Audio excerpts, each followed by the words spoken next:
Okay,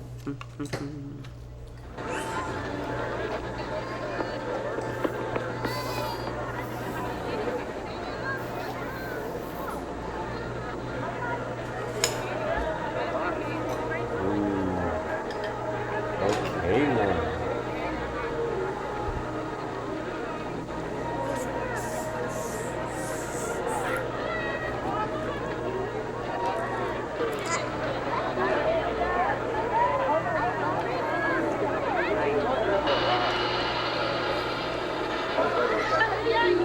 I don't want to do that. They play up here in the right-hand corner at REC. MGM Studios. The award-winning Earful Tower, standing 13 stories tall, capped off by a set of Mickey Mouse ears. Each of those ears weighs 2.5 tons, and it has a hat size of 342 and 3/8. Now we know that because every holiday season, we top it off with a big red stocking cap.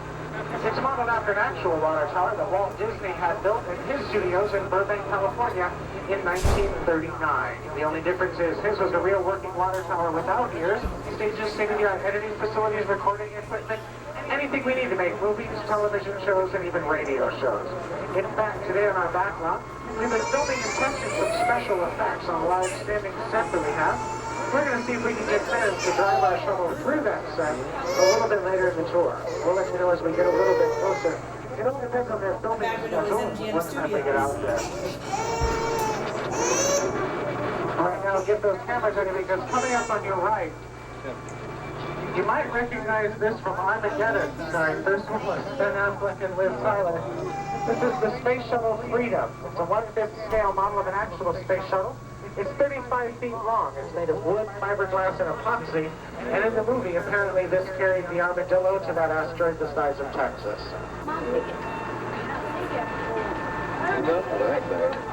was wondering if you could get a quick shot of it. The beige buildings off to the left are called Bungalow. Working on their second feature film. It's an outrageous comedy called Heart of Love. So keep your eyes open for that.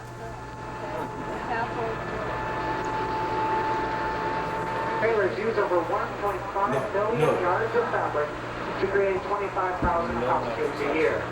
In the display case, you can see costumes from Instinct, Anthony Hopkins, The Sixth Sense with Bruce Willis, The Waterboy with Adam Sandler, Inspector Gadget with Matthew Broderick, and costumes from up to 250 artists and designers manufacture all of our wardrobes here at Walt Disney World.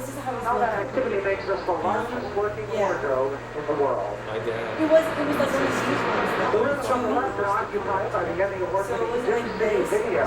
They provide our studios with all the video, lighting, and audio equipment that we use on the sound stages, as well as on location. They work exclusively with ESPN and ESPN2.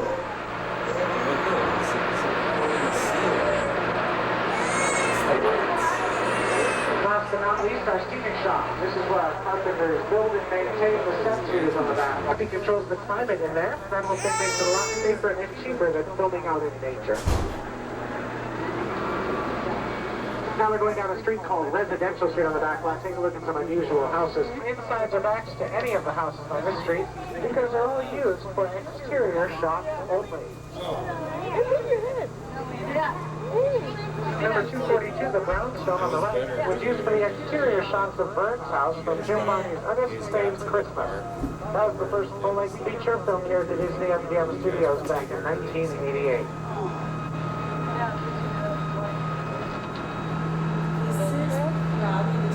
Coming up on the left, the most famous house on our tour, the beige Hawaiian style, was home to the Golden Girls, starring Miss B. Arthur, Will McClanahan, Betty White, and Estelle Getty. Interior shots filmed on a soundstage out in California were mixed with the exterior shots filmed right here on our back lot. And all that went together to make a show that took place in Miami. Across the street, the Golden Girls' wacky neighbors, the Westons, of Empty Nest, starring Richard Mulligan, Dana Manoff, and Bear the Dog as Dreyfus. You still have plenty of battery left in the today, but... At FNGO Backlot, we can be anywhere in the country in just a matter of minutes. Speaking of that, as we make this turn off to the left is New York Street. We're going to be back by here in just a few minutes, but first, We're going to go a little bit deeper into our back lot, into an area called the Studio Bone.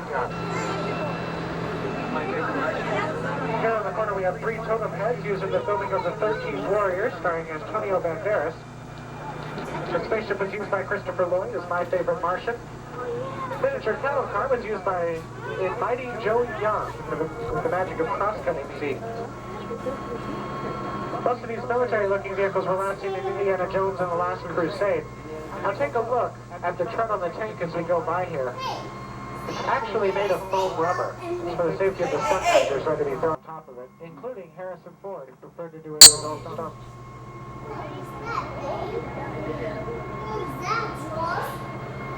Coming up next, we have a series of props from the Oscar-winning film Who Framed Roger Rabbit. First is Judge Doom's Toontown Ditmobile.